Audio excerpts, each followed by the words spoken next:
Welcome to Yoga Biz Camp. You are going to be inspired today by Jennifer Prugh. She is a completely amazing human being, and I want to make it my lifetime's objective to hang out with this woman. But for the meantime, enjoy this conversation.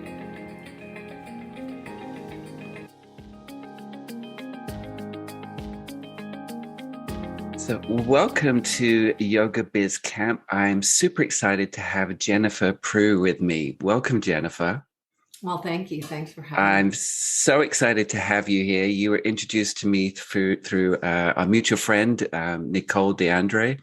And we've had some previous chats, and I'm like, I got to get you on my podcast because you've got a great story to share, and I think very inspirational for other yoga studio owners, which is mostly our audience. I'm going to go for your very short bio first. And believe me, folks, if you go to her website, which I will link in the show notes, there's a lot to this person. So this is definitely the reduced version. Jennifer Prugh is the co-founder and owner of Breathe Together Yoga in Los Gatos, established in 2011. She created the Joy of Yoga School of Integrative Learning, where she oversees and teaches for the 200 and 300-hour teacher trainings, established 2007. She also created the Joy Map program, a 100-hour course in meditation and awareness practice. Jennifer is passionate about life education, making mind and body practices accessible so students are empowered to live fully and contribute to life. She brings 8 years as an associate professor of storytelling, storyboarding, and creativity, 10 years as a professional artist, and a master's degree in art and consciousness studies to her teaching and business leadership. A passionate traveler, we'll get into that, Jennifer leads 4 international retreats a year. Last year, she published River of Offerings, 12 Journeys Along the Ganges River, chosen as one of the top 50 spiritual books of 2021 by Spirituality and Practice, a book of stories and photographs that was 10 years in the making. River of Offerings is available at Insight editions of your favorite local bookstore. She lives with her husband, son, who is about to leave for college, and 2 golden retrievers, Hobbs and River. But there is so much more to Jennifer. Welcome. I'm so happy to have you here. And I really want to, I was reading through your longer version of the bio, and from our press conversation and from what I was reading about you, there's just so many things I connect to. And one of the first ones was, let's talk about me a little bit, but in 1971, so I think you were 69, but 1971, I was introduced to yoga by my hippie mom. Yeah. And so that was sort of how, that it was playtime at that time. It was like a game for me at that time, and I was surrounded on a hippie farm and Ms. Magazine. And so that was kind of a big part of, I see you nodding right now. And so when years later, when I went to a retreat again with my hippie mom, it was this instant reconnection of coming home. And it was like, I got to get me some more of that. So I'd love to know about your your initial, playtime or initial yoga. And then when that spark hit you, when was that moment when you were like, I got to get more of this? Okay. So I was born in 62 and I was born in Marin County. Marin County is kind of known as being pretty upwardly mobile. It wasn't like that for us. We didn't have a lot of money, but we lived in San Anselmo, and we were surrounded by people who were growing, exploring themselves, doing drugs, the peace movement, Vietnam. And there was a sense of, while my parents were Episcopalian and very committed to church, they also had another part of them which was interested in growth. And so there were books coming into the house, and our neighbors did yoga. So the yoga part started because, it was 69, a lady across the street. But then, and songs like Let It Be, and, just what was happening with the Beatles. Joni Mitchell. Yeah. And the first book I ever read was a biography, read fully, like got at the library. I think I was 7, was a biography of the Beatles. And it just made so much sense to me. Peace and love. That mean you're a kid, of course. Yeah. But and then there was yoga also in my junior high school program. That, however, when I was 10, I was introduced to marijuana practically through the school. I had a hippie mom, so yeah, but like the kids were bringing it to school. It was just such a different time, and it's harder for young people to understand just how open everything was. So open, and women had rights that they'd never had before. So there was a little bit of, the book, I always joke like about being raised by wolves or women who run with wolves. There was this openness that allowed for exploration. And I did start exploring early, and I did start learning to listen to my intuition early. And I made a whole lot of mistakes early in that process. Yeah. And the marijuana and all that exploration ended up going from exploring to issues around addiction. And by the time I was in my late 20s, I realized this is not a long-term coping strategy. I got to clean up. And by that point, I always was very functional in school. I was in my master's program, and I was doing this consciousness studies program. I was an artist, and I realized that the substances were in the way of presence, and all of the material I was reading about consciousness, it was the Upanishads. It was all of the material that's the basis for yoga. And my mom said, "Why don't you come to a class with me?" I was 29, I think, at the time. "Come back to yoga." And I did. And it was Sharon Babtiste, Baron's sister. Okay. And she was the daughter of Walt Baptiste, who was the first person to bring yoga to San Francisco. And that evening, I came home from that experience, sat on the carpet in my house, and I felt clearer than I think I'd ever felt. And I said to myself that night, I will do this practice for the rest of my life. So that was my turning. So it was like the light bulb was right that moment. Yeah. I'm very acutely aware of that moment too. And it became like I was chasing to try and find the right teacher afterwards. It was like, it took me a while to, try in a gym class, until I found the right teacher. And I'm imagining, so I went through the Ashtanga door at that time. What was your practice like at that time? Well, I stayed with Sherry. The Baptiste. 6 years, I think. And I didn't go I went from Sherry, and then I had to move south because I got a job as a professor. And so I was teaching at an engineering college. And so I moved away from my teacher and then began looking for a teacher.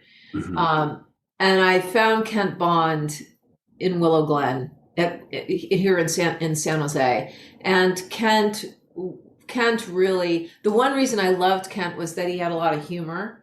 And at that time, yoga, there was this quiet, everyone would get quiet when they'd come into the class, and there was no real connection, and the teachers were more serious. Yeah. And I thought, oh, wow, I could probably teach.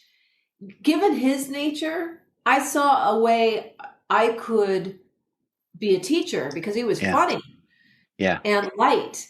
And then I explored Iyengar yoga through Kofi Busia, and I worked with him for a long time. And then David Swenson, Ashtanga. What I'd do is I'd spend 3 to 5 years in a particular tradition exploring it. And then I would go to another tradition, because back then there was less discussion about styles of asana. It was everyone was saying this is yoga, except that the yoga that they were delivering was very distinct. And so I kept looking for, well, where is the yoga? Because back then also, it wasn't until late 90s when I heard yamas and niyamas. Okay. When I heard the first 2 ethical precepts in the 8 limbs, and that was a game changer. And then as I got to understand the 8 limbs, I realized, okay, the asana can change. The asana can change, and it should change based on happens to be doing the movement. But at the core, there's a deeper path here, and it's not being addressed for the most part in so that's how it happened. And so did most of your teachers, because I think California at the time, there was a lot of visiting teachers to California. Was that part of it, or did you go traveling to them? Because you've traveled the world a lot. Yeah. Okay. So some were visiting, like Berkeley and Oakland had a lot of great teachers coming. And that's where I got to study with David Swenson. Kofi was here. Then now we're up to about 2007. I started studying with Rusty Wells in the city because I became a flow junkie. I love vinyasa.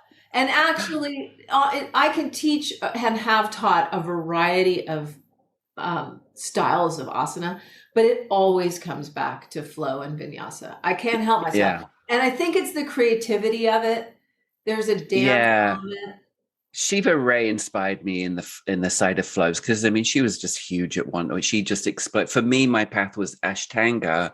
Then which, you know, there was a lot of injuries happening in Ashtanga as well. You know, SI joint problems, and then Donna Farhi came into the scene with her book, The Breathing Book. And so here in Canada on the West Coast, I will say Donna Farhi came and softened us.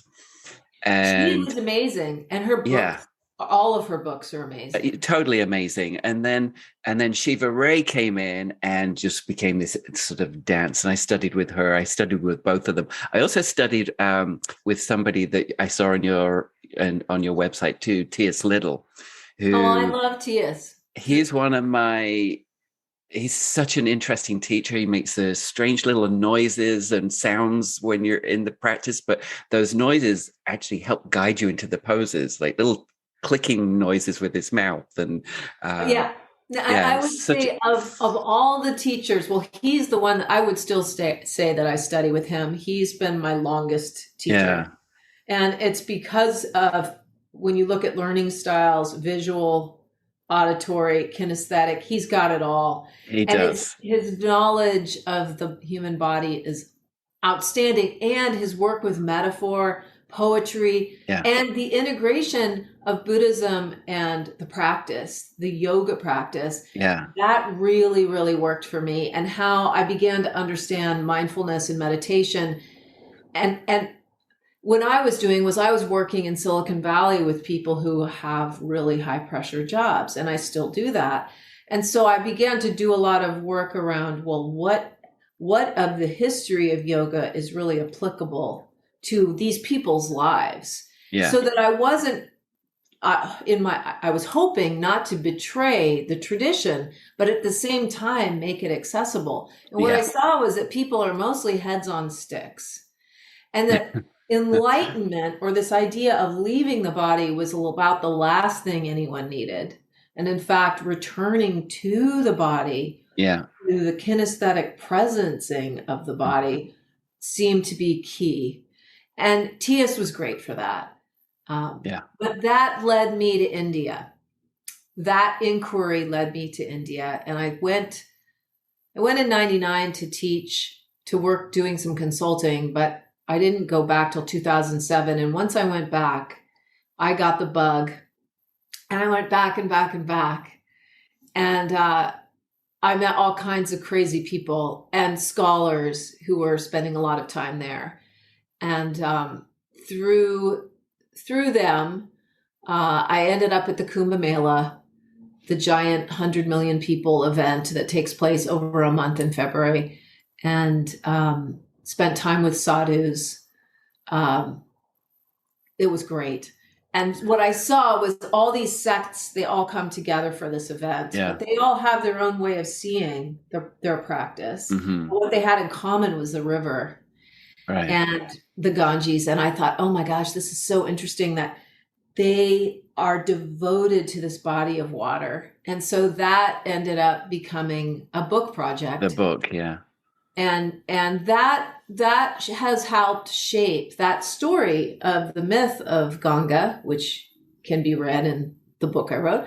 that story shaped the way I look at what it is that we're doing in the practice, So through all of that, when was the point you were like, I want to be a teacher myself? How did that happen? It was back I didn't want to be a teacher myself, actually. That's most of our story. We just want to deepen, right? Yeah. Well, I love being a student. And Kent Bond, it was 99, 98, said, you should teach. Well, I was already teaching at the college, and I loved being a student and I loved the practice. And I said no. And Sharon Babtiste actually approached me at that time and wanted me to continue. And I ended up being certified through her at the 200 and the 300 initially, and then went on and collected. I went and did teacher trainings. I don't know, many. Because I love the deep dive, and I love seeing how people craft the educational experience. Yeah. And I started teaching a class on the side. Yahoo asked me to be their like a wellness consultant person. And so I'd leave the college at lunch, go down the street to Yahoo, work with them, teaching meditation. And then one thing led to another. And it got to the point where people could see, colleagues could see that my passion for yoga had grown beyond what I was doing with my day job, which was being a professor. And when my dad died, and my dad was a really key figure in my life, and he wanted me to stay being a professor because he loved that. And he loved the steady paycheck for me. But after that, my son was born. I was 41, and it was 2004. And I thought, this is the chance. I'll just leave academics and I'll be a stay-at-home mom and have a few clients. And that was a joke.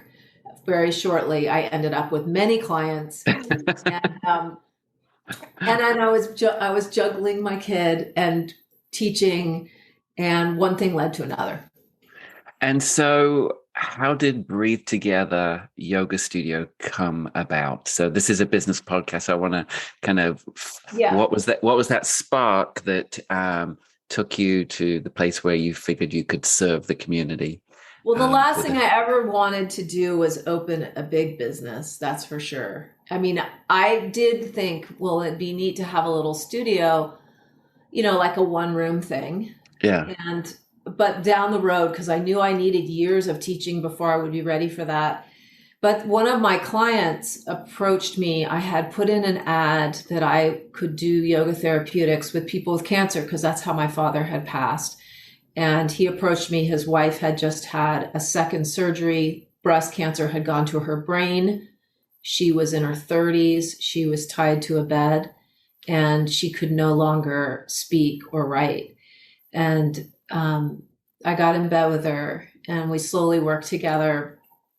We got her out of the bed and back up walking, and then eventually flow, and she lived longer. And then when she passed, Rob was his name. I said, I'm not going to leave you. We're going to work with you now. We worked with him for 2 years. He came on a couple of retreats, and on one of the retreats, he said, why don't we give back to the community?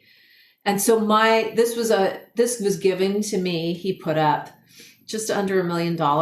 Oh, wow.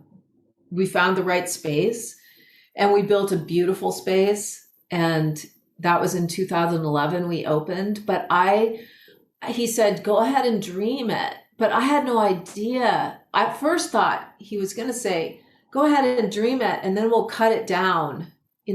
Give yourself the chance to dream the whole thing, but then we'll make it something manageable. So I wanted 2 rooms, one for the cooler, one for the warm. I wanted a tea house, a wellness center. No, I was going to get to it. Yeah. So the business plan was like a wish list.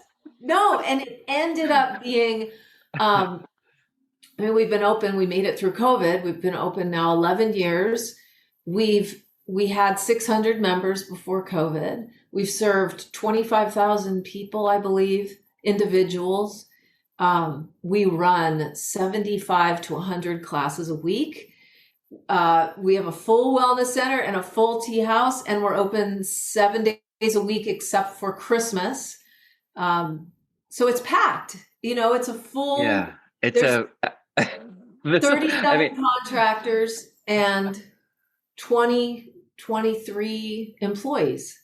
But it didn't start that way, right? So when you first started, did it start big, or did you? No, he did. It started big. Oh, okay. So it started big because what I saw in Silicon Valley was the only way we could make it. I had no business acumen. I had education. Yeah. I had. And heart. I have heart. Yeah. No, and plus somebody put up all this money. I mean, this was the opportunity of a lifetime. I had to learn the tools. I had to learn how to do it. So we did come in with 50 classes initially. Our hours of being open have not really changed much.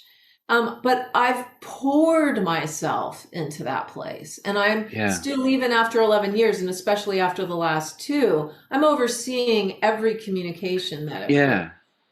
So, I mean, I feel that you're a little bit of a different story to some of the other owners I've spoken to that, get into it. They're teaching a lot, but then they back off a little bit to focus on the business side of things. And I know I consciously, when I first opened my studio, it was a lot about me. And then I realized that was not a sellable business. And so I stepped back and supported the team more than me teaching, and I still did a handful of classes. But you're very much the face of your studio, and you're very much still involved in teaching and programs, and so that's true, right? You've still. Well, it's tricky because what I saw was that if you become the face of your studio completely, then all this pressure is on you. Yes. So what I wanted to do initially was have, say, 5 to 10 really strong teachers, because I'd already started running retreats. And if I wanted to continue to run retreats, I mean, I had to leave. If I left, I couldn't have the numbers drop. So I had to have strong teachers. Now, the issue with COVID was that many of the teachers either changed their lives or moved out of the area. And so I'm a little bit more the face at the moment, just because I'm growing a new crop of teachers. But it's not ideal. That's not ideal. The way we set it up is, no, it's better when they're thriving. Yes. Then I have a little more freedom too. Yeah. When you first started, was it you? Were you like doing front desk? Like, did you do it all, or did you?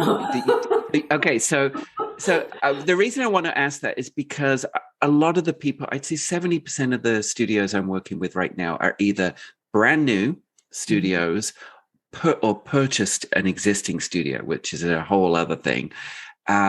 And what I'm hearing a lot is, when I can afford to hire somebody for the front desk, when I can afford, there's this fear of, it is a trap, right? And so can you talk about that? Like the importance of hiring where you're weak, or hiring other people's strengths. Like, can you talk about that?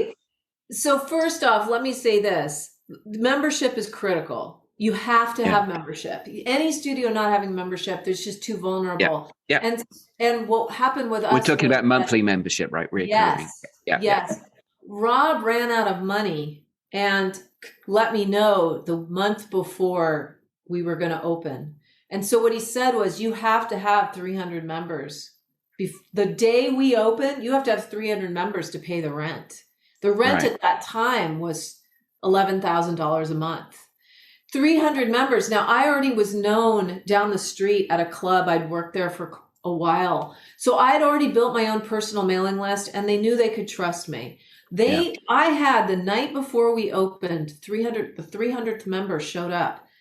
That was sight unseen. They had not even been in the place. But that meant that I could pay the rent. So all I watch is membership. I watch membership.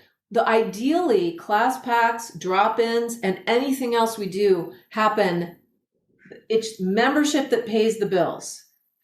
Recurring, and allows you to sleep. Yes, and then what I also did was I said, and it's a joke, and some of you guys are going to freak out when you hear this, but I can't operate mind body. So I said two things. One is I would never go behind the desk, ever.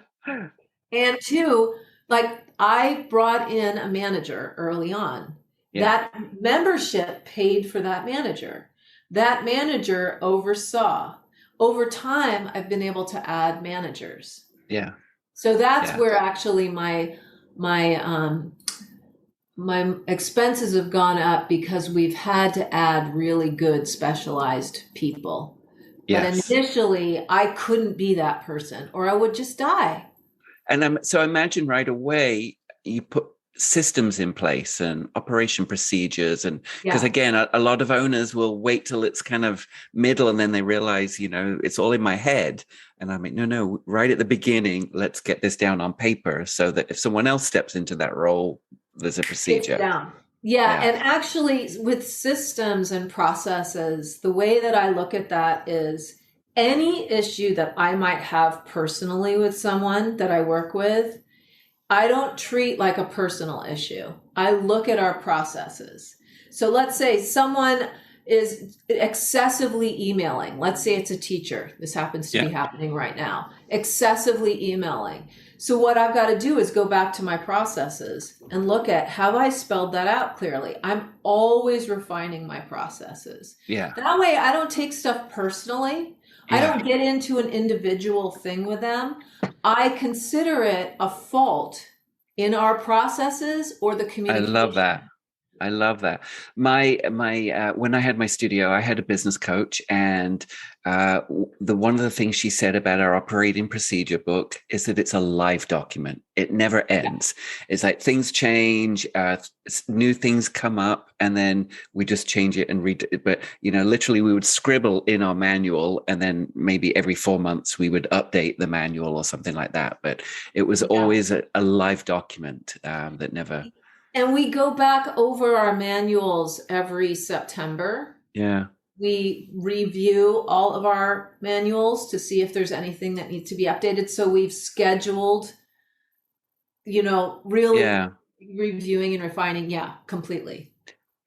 So at what point, you've got a manager, at what point do you feel did it take to, because now you have multiple, can you tell me sort of the structure of your because you have people in place to oversee different areas, right? And then I imagine that you oversee them. Yes. And empower them.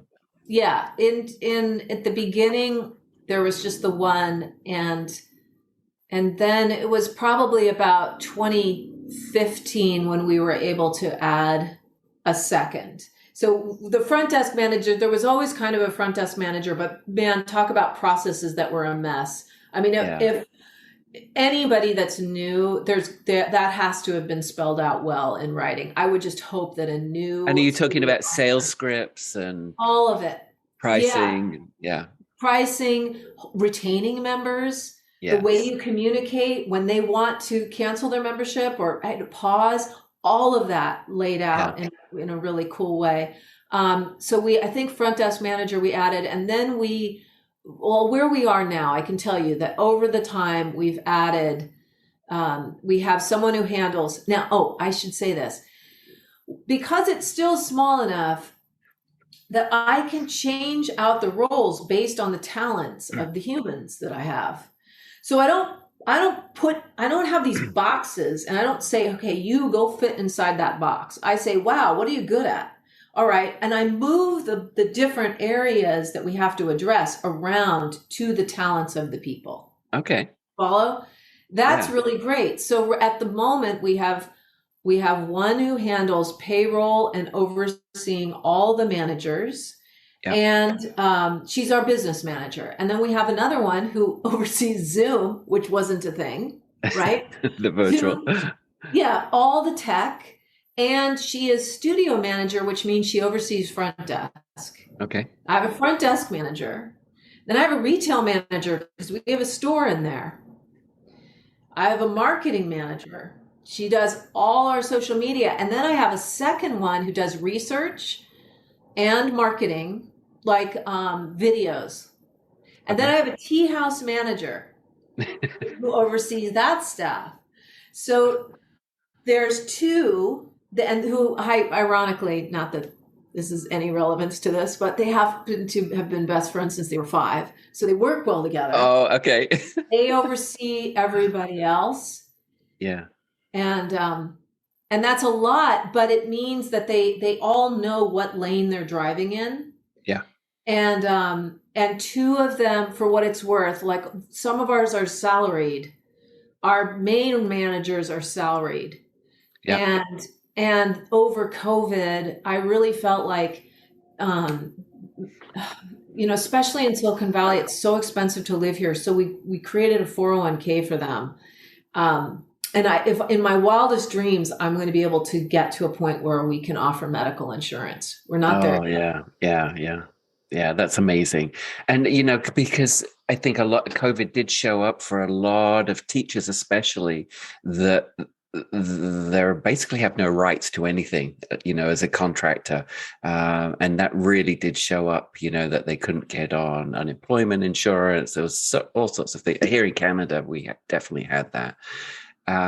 So how do you manage communication with them and overseeing? I mean, it's a big. I mean, let's have a look here. You've got classes, you've got events, you've got your Joy School with all your Joy Map, your 200-hour, your 300-hour training. I'm just looking through the Mandala Tea House. You've got your shop. You've got wellness services. You've got free videos online. You've got paid subscription videos online. You've got events and you've got retreats. I'm not sure if I covered it all there, but you got a lot going on. Mm-hmm. Like, it's quite the organization you've got. And, so I'm sure you have to plan way in advance on a lot of things. But how do you manage the communication around your team? And how does that work for you? Well, I oversee the teachers, and I felt that was really important, that they know that I'm always watching. So even when I travel, like, we have a daily that goes out every night from the employees. They're keeping a Google Doc through the day. And in that daily, we know the upcoming events so that the front desk can talk about them. Yeah, so there are people who come in. We find out anything weird that's going on, any great communications about the teachers. Yeah. Then I take those great communications, I post them on our Breathe Teachers Facebook page. So they are getting feedback. And what's great is that I love that all the teachers get feedback. It's not just a few that are always good. It always changes out. And we've created a really collaborative environment. So our teachers acknowledge the other teachers. We do not, the yamas and niyamas are at the core of the way we operate. So if there's catty, we're from Los Gatos. Our studio is Los Gatos, which means the cats. So we do not do catty. No catty. So everybody supports everyone else. And so I'm always overseeing that part. Well, I love the fact that you oversee the teachers, because you are a teacher. Number one, right? And you're still in there teaching classes and teaching workshops, teaching events. And I think that gives a level of respect and understanding. But also the fact that you're hands-on there, but your studio is only as good as your teachers. That's right. Correct. That's right. So if you let go on that quality, that's a massive reflection on your studio. Yeah. And I think when you look at the corporate world of yoga and these chains, so many of them are bringing in 200-hour teachers just out, and they're expecting not that much from them. And that's what the students are getting. And it's like it's a difference between, we really do quality. We really do quality. Yeah. You don't get to teach with us unless you have 500 hours. It's 500 hours or 7 years of teaching. Yeah, I love that. When I finished my teacher training, I did and they're not around anymore very much, but I did a year-long apprenticeship. a Mhm. year long, and it was brutal. Michael, you're saying this word too much. You're duplicating this. I got written assessments after I taught. I still have them somewhere. But that was where the learning it was for me. It's like I was not ready, and I hired many teachers over 13 years. And one of the things that I will say is most, not all, but most were not quite ready after a teacher training, because it takes a while to find your voice, It takes right? a And long it time. takes a long time just to find you within all of that. So do you do any type of mentorship, or, when you say you're watching them, how does that, how does that look? So I have a weird style in this way. What I do is, because I asked for the 7 years or the 500, I'm pretty sure that they have a following. They should have a newsletter. They have to have a website. They've got to be a career teacher. So they've already developed their voice. But what I don't do is I don't micromanage. And there are Yeah. teachers who've been teaching with me that I've never gone to their class live. I might show up on Zoom and be Yep. black. Yeah. Yeah. But I never go live. And then, because we have the suggestion box and we're listening all the time to our students, if there's an issue with a teacher, then I'm on it. Yeah. But mostly I give them room, because I know when I had my bosses come into my room, I get tight. I wasn't myself. So agree. So my style was we had a indoor security camera.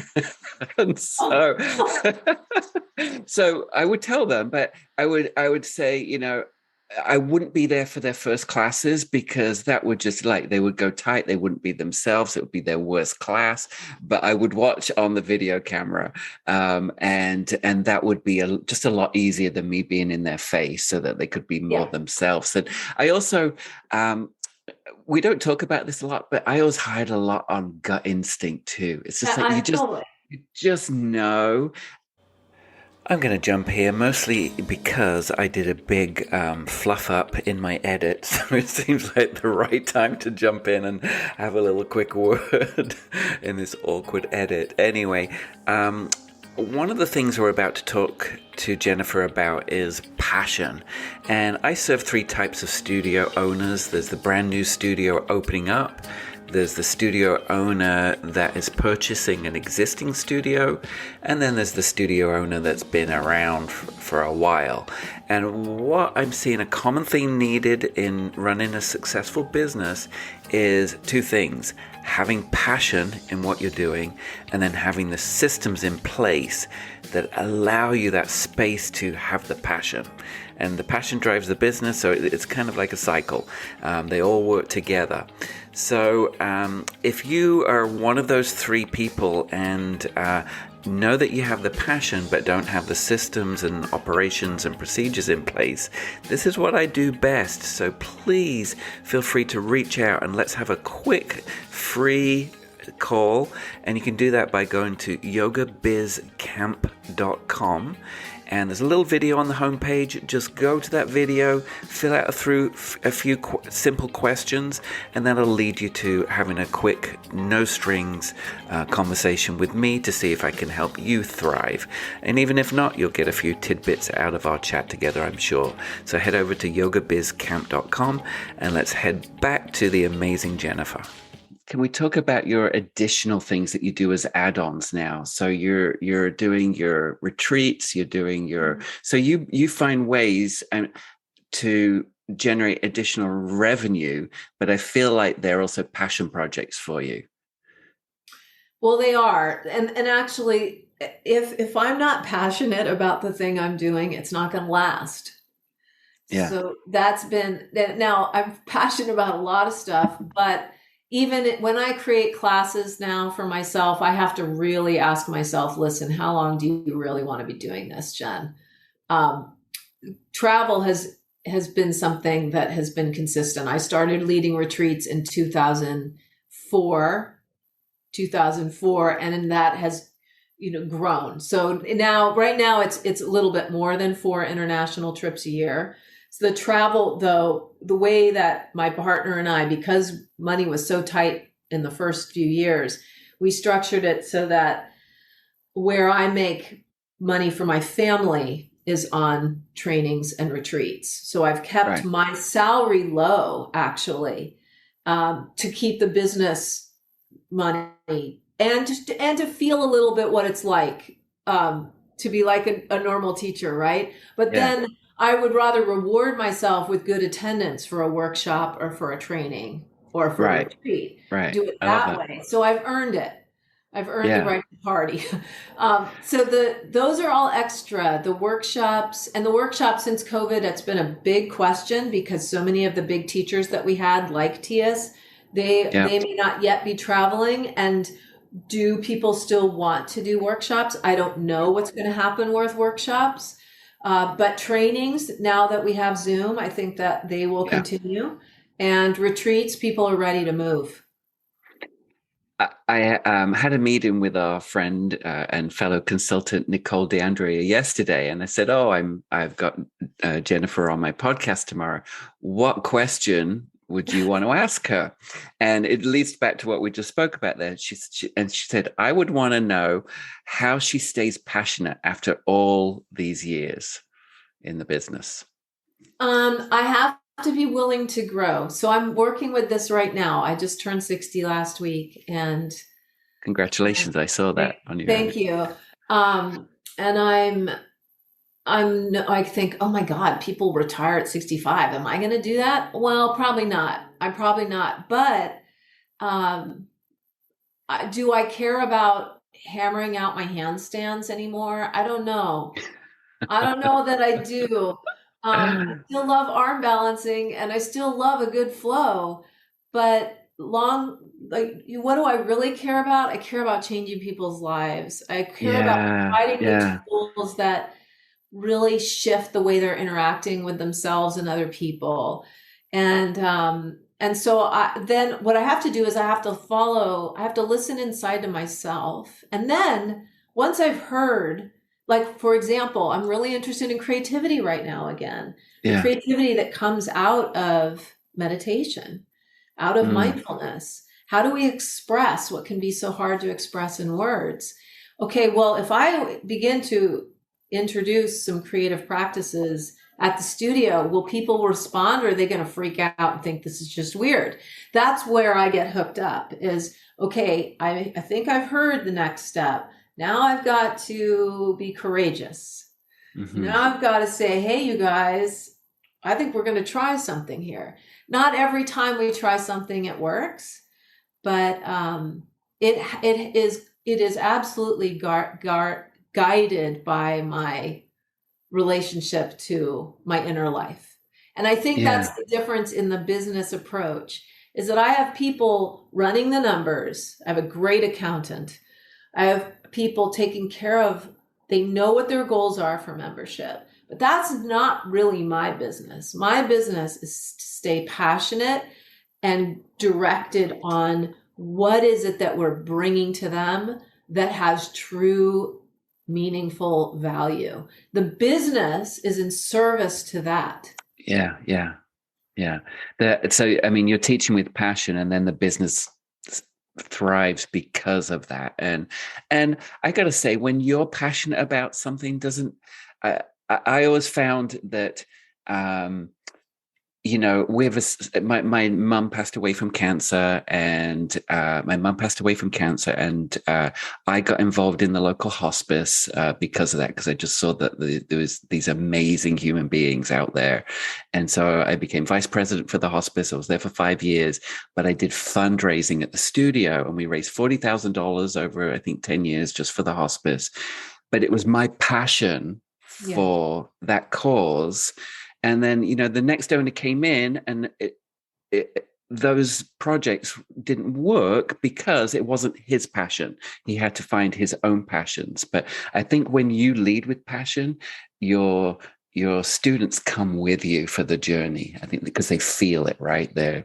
I totally agree. And I have so much respect for the teachers that have been doing this. Teachers, let alone, aside from studio owners, but teachers, like David Guriz comes to mind. He's an Ashtanga teacher, and that guy, he's as old as I am, and he is so passionate about Ashtanga yoga. And it ain't my thing, but oh my God, that passion, it resounds through his Instagram feed. And that it's true that learning to listen to ourselves. And not only that, it's one of the greatest gifts we can give our students, because as we've seen the top down, where we've got a pivotal teacher at the top who people turn over their common sense to, and then that teacher betrays their trust. We've seen this again and again and again.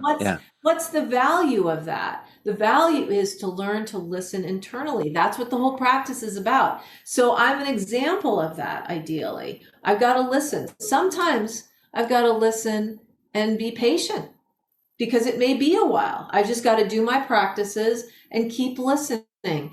And sometimes the answers don't come on my schedule. Well, I got to relax my schedule. And then when it does come, let it out. Yeah. Do you have a balanced life? No. I don't know what that means. I mean, I sleep well, and I have a good morning routine, and I have good work hours, and I'm able to provide boundaries in a kind way. Here's one thing I don't do is I don't go to parties with my students. I don't go to cafes and hang out with my students. I didn't do that until I sold the studio. Yeah. And then I let them in. Right, because the relationship changes at that point, and that I have a responsibility to hold space. Yeah. Do I get lonely sometimes? A little bit. My studio was in a community, a small community. And for 13 years, I didn't go to a Christmas party I was invited to.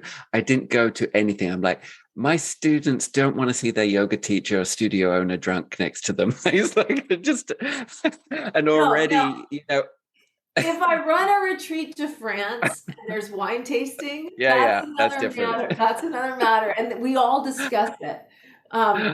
But yeah, I think that it's really important to hold that space. And so from a balance perspective, I think one thing I would say to anybody that's a new yoga studio owner is really appreciate and respect your friends who don't practice yoga, and keep those relationships strong so that because they'll become important, Yeah. One of the things I've been talking about lately, sometimes studio ownership can be a lonely place, because it's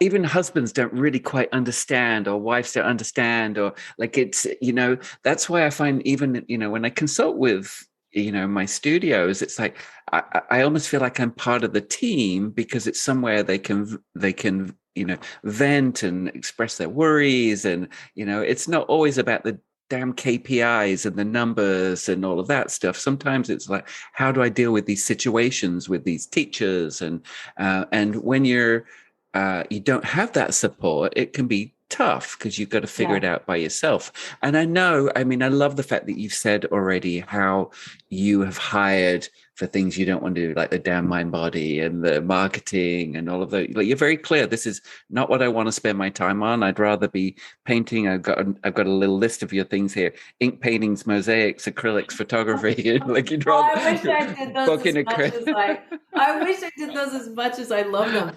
I do have a photography practice. Every morning I go a walk around the garden and look at what's new and photograph it really close. Yeah. So as I have a daily creative practice, that's it. But I will say this as well, is that when I have with my managers are like, they're like either like my older children or my younger siblings. We become super close because we're in the trenches every day.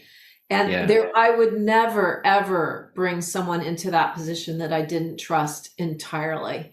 So that's something to just, because when you're working that close, if there's no trust, that's totally toxic. They're like family to me. I love that you've cultivated this feeling of family, and that you care so much about the people and the students, and the fact that you're still in there in the trenches and not just standing back. Jen, Jennifer, I could talk to you forever, and we will probably off of podcast. But just a few little things to wrap this up. I always like to ask a couple of questions. What is something that people don't know about you that might be surprised? I mean, you're pretty much an open book. I'm pretty open. I mean, if you go online, you can probably find out most stuff. I think I guess the big thing right now is that nature is everything, and I feel it in a whole different way from COVID.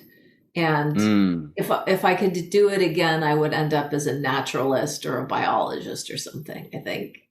And you're seeing it through your camera lens, right? Oh, totally. And just watching how everything's changing. I mean, it's all the teachings wrapped up. We get so attached, and it's just, nature's amazing. So that's it. Yeah, I have a little bit of, I'm in the Vancouver, right in the city, and I have a walk where I can walk on train tracks and not be near roads. And then there's this little tiny piece of forest that's become precious. It's become precious to me. It's just like this little area of just trees for a few minutes in there, and it's just magic. Yeah. Well, and you can be immersed. You can be immersed in everything they say about the stress release and all the practices that we're looking to cultivate through meditation. It's like right there in nature. Yeah. Thank you. What's a business app that you can't live without? On the other end of the spectrum. I saw you were going to ask me that question, and I searched my mind, and the answer there is none. None. I am sorry. All right. How do you communicate with your managers? What is that? Email? Slack. Okay, so Slack. Yes. Yeah, I guess I like Slack because they're always available, but we have business hours 9 to 5, and I respect their time. And I love that. So you cut it off that you don't expect them to. Yeah. If there was an emergency, everyone knows that we need to show up on a moment's notice, but we do not. We've learned over the years not to treat every hour like an emergency.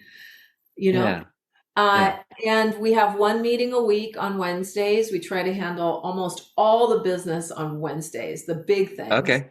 Yeah. And then, that's how we roll. Yeah, it was Daniel Barbo that was on my podcast, and she's super inspiring. But she creates her week like a class. The middle of the week is peak pose. Yeah, smart. And then takes Friday off. Yeah, because Monday and Tuesday everyone's coming back, and I'd rather have them empty out their inboxes and get clear. So by Wednesday there's some clarity, and then let's soften the load.